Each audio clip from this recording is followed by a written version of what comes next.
जब आज़ाद हुआ तो भारत एक स्वतंत्र रूप से अपना आर्थिक सामाजिक विकास के लिए एक योजना आयोग का गठन करना बहुत ही आवश्यक था। लेकिन इसमें दो विचारधाराएं चल रही थी, एक पूंजीवादी विचारधारा, एक साम्यवादी विचारधारा।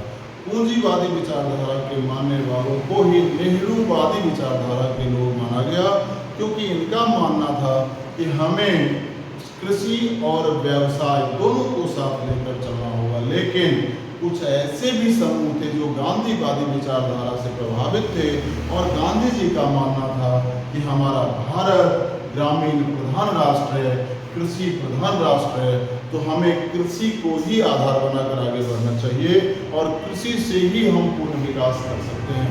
ऐसा गांधी जी की विचारधाराओं का मानने वालों का मानना था। अब यहाँ पर साम्यवादी और पूंजीवादी दोनों विचारधाराएं आमने सामने हो गई, लेकिन बीच का मार्ग निकालते हुए हमारे योजना बनाने वाले प्लानिंग कमीशन जो थे, उन्होंने बहुत ही अच्छी तरीके से मिश्रित अर्थव्यवस्था की नीति को अपनाया और उन्होंने पूंजीवादी और साम्यवादी दोनों के अपनी रूपरेखा को मिश्रित करते हुए, चूंकि उन्होंने देख चुके थे कि जो साम्यवादी पूर्ण साम्यवादी नीति से प्रभावित रूस, जिसका अर्थव्यवस्था का पतन होने लगा था, और जो पूर्ण रूप से पूंजीवादी विचारधारा से प्रभावित अमेरिका, जिसको भी हम पूरी तरह से अडॉप्ट नहीं कर सकते थे, इसीलिए बीच का मार्ग निकालते हुए पहली प्लानिंग कमीशन, पहली योजना आयोग का गठन किया गया। और आप सभी को पता होगा कि अब योजना आयोग को ही हम लोग नीति आयोग का नाम दिया गया है। योजना आयोग के अध्यक्ष हमेशा आप लोगों को पता होगा कि प्रधानमंत्री होते हैं और पहले योजना आयोग के अध्यक्ष पंडित जवाहरलाल नेहरू जी ही हुए। उन्हीं की अध्यक्षता में हमारी योजना तैयार की गई। लेकिन चूंकि भारत की अर्थव्यवस्था का आधार कृषि होने के कारण पूर्ण रूप से कृषि पर ही बल दिया गया और हम लोग कृषि अर्थव्यवस्था को आगे लेकर चलना शुरू किए गए थे। पहला जो हमारा योजना लागू हुआ था 51 से 56, 1951 से 1956, ये पूर्ण रूप से कृषि पर आधारित था। किस पर था? कृषि पर आधारित था, कृषि पर आधारित रहा।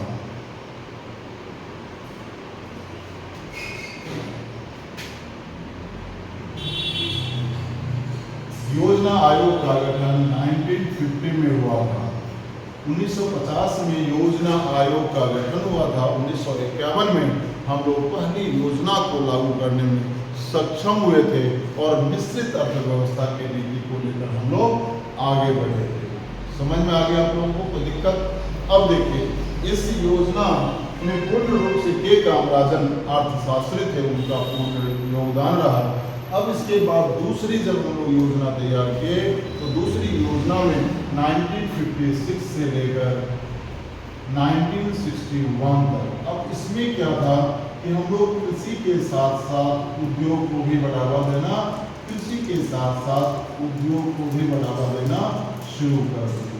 कृषि और उद्योग दोनों को ही शामिल किया गया और इसमें जो अर्थशास्त्री थे पीसी महालनोबिस, क्या नाम था? पीसी महालनोबिस, इनका बहुत ही बड़ा योगदान था और हम लोग इसी को आधार मानते हुए सारे इसके बाद की जितने हमारी योजनाएं तैयार हुई, चाहे वो 61 का हो, 1961 से लेकर 1966 तक, इसमें भी हम लोग कृषि और उद्योग इसको साथ लेकर चलते रहे। ठीक है, लेकिन अब यहाँ पर एक बात और आप लोगों से पूछता है कि क्या चौथी पंचवर्षीय योजना जब 1966 में लागू होने वाली थी, तो चूंकि हमारा अर्थव्यवस्था बहुत कमजोर था, क्योंकि भारत को 1962 में भारत चाइना युद्ध का सामना करना पड़ा था। भारत चाइना युद्ध हुआ था जिसमें हमारी अर्थव्यवस्था बहुत कमजोर हो गई थी। 1965 में भारत पाकिस्तान युद्ध हो गया।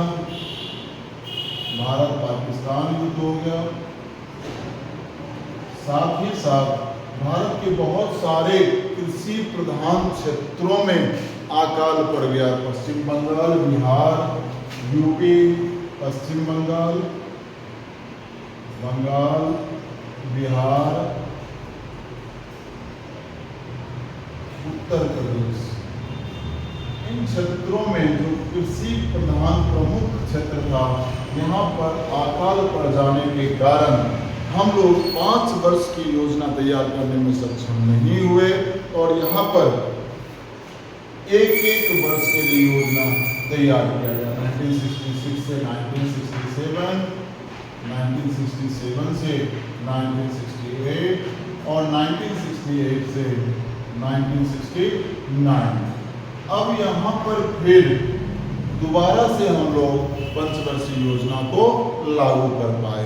अब आप लोगों को क्लियर हो चुका होगा कि चौथी पंचवर्षीय योजना 66 में ना लागू होकर बल्कि 69 में लागू हुई थी, जो कि 74 तक चली थी। क्लियर समझ में आया यहाँ पर आप लोगों को कोई दिक्कत?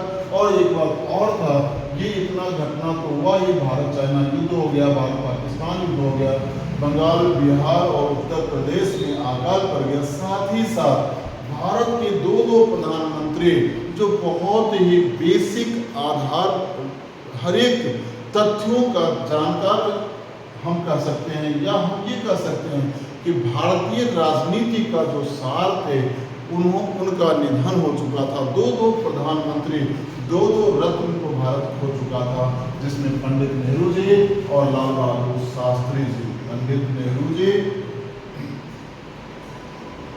और लाल बहादुर शास्त्री जी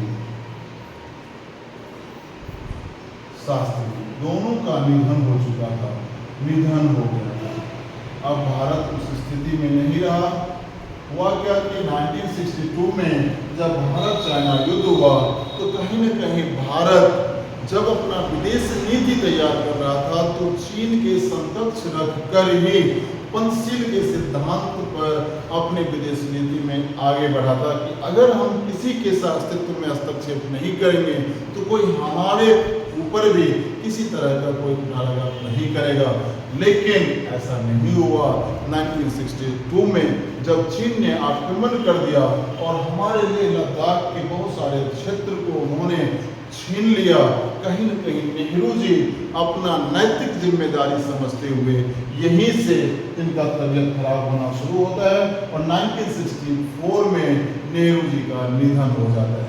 नेहरू जी के निधन होने के साथ ही 1964 में जब हमारे लाल बहादुर शास्त्री जी आते हैं और लाल बहादुर शास्त्री जी चूंकि शांत प्रिय प्रकृति के लोग थे, इसीलिए पाकिस्तान को ऐसा लगा कि अब हम भी कुछ न कुछ अपना क्षेत्र ले ही लेते हैं। इसी कड़ी में 1965 में भारत पाकिस्तान युद्ध हो जाता है और इसी में जब हमारा ताशकंद समझौता से वापस आ रहे थे, लाल बहादुर शास्त्री जी ताशकंद समझौता से वापस आ रहे थे, ताशकंद समझौता से वापस आते समय प्लेन में ही उनका हृदय गति रुक गया या हार्ट अटैक हो गया और उनका निधन हो जाता है। तो इन दोनों ही प्रधानमंत्री के निधन हो जाने के कारण कहीं न कहीं दो हम लोगों को युद्ध झेलना पड़ा। भारत चाइना युद्ध, भारत पाकिस्तान युद्ध। और चूंकि हम लोगों के जो हमारा योजना थी, योजना का आधार था कृषि प्रधान क्षेत्र, जो यूपी, बिहार और बंगाल, इन क्षेत्रों में अकाल पड़ जाने के कारण कृषि उत्पादकता भी बहुत चरमरा गई और इसलिए हम लोग पंचवर्षीय योजना को लागू करने में सक्षम नहीं हो पाए।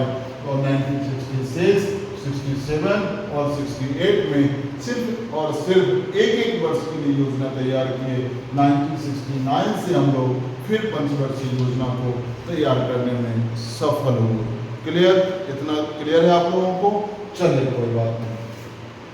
1969 से 1974 तक ये हमारा चौथी पंचवर्षीय योजना थी। आप लोगों से कोई पूछता है या प्रश्न आता है कि भाई चौथी पंचवर्षीय योजना कब लागू हुई, तो आप लोग बताएंगे 1969 में लागू हुई। इतना आप लोगों को ध्यान रखना है।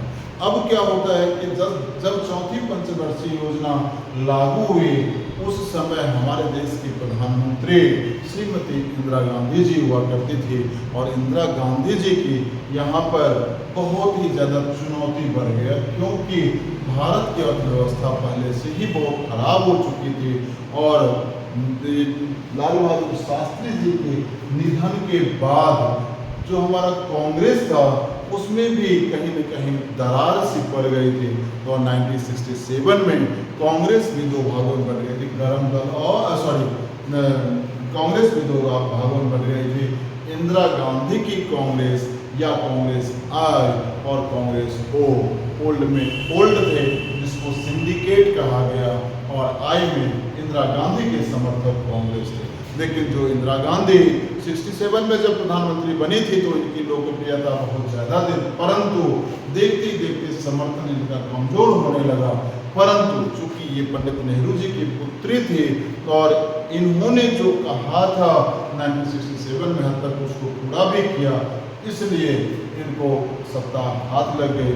और जब इन्होंने प्रधानमंत्री पद को फिर सरंजूपन में संभाला तो कहीं न कहीं वहाँ पर जब हम लोग एक पॉइंट और इसमें रह गया, हम लोग जब देखते हैं कृषि उत्पादकता को बढ़ावा देने के लिए हरित क्रांति मॉड्यूल को लागू किया गया था। 1951 में ही लागू किया गया था। किसको?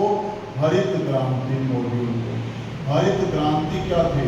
हरित क्रांति क्या थी? हरित क्रांति के अंतर्गत कृषि उत्पादकता को बढ़ावा देने के लिए किसानों को बीज, उत्तम किस्म के बीज, फर्टिलाइजर, रियायत दर पर कृषि उत्पादक मशीनरी, ये सारी रियायत दर पर मुहैया कराया गया, और जिसका प्रभाव भी हम लोगों को पूर्ण रूप से कृषि उत्पादन में देखने को मिला।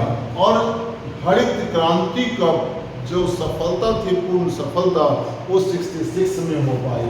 66 में जब 65 के बाद हम लोग ये देखते हैं कि भाई हमें कहीं न कहीं जब गेहूं पर हम लोग गेहूं उत्पादन में हम लोग विदेश पर निर्भर करते थे, और अमेरिका के दबाव में आकर जब हमें गेहूं नहीं मिला, कहीं न कहीं लाल बहादुर शास्त्री जी के फरमान पर, लाल बहादुर शास्त्री जी के एक आग्रह पर हमारे किसानों ने जब गेहूं का उत्पादन किया, तो 1966 में न सिर्फ हम लोग गेहूं उत्पादन में आत्मसमर्थ हुए, बल्कि हम लोग एक प्रमुख निर्यातक के रूप में जाने गए।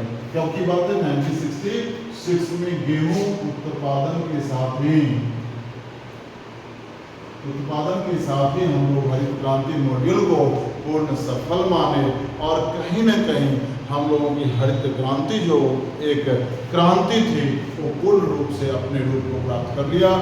आज हमारे देश में दो प्रांत ऐसे हैं जो पंजाब और हरियाणा इतना गेहूं का उत्पादन कर देते हैं, जिसको हमारी सरकार भी रखने में सफल नहीं हो पाती है। कई हजार टन तो हमारी गेहूं ऐसे बर्बाद हो जाती है बारिश के कारण या तरह तरह के आपदाओं के कारण, हमारी गेहूं बर्बाद हो जाती है।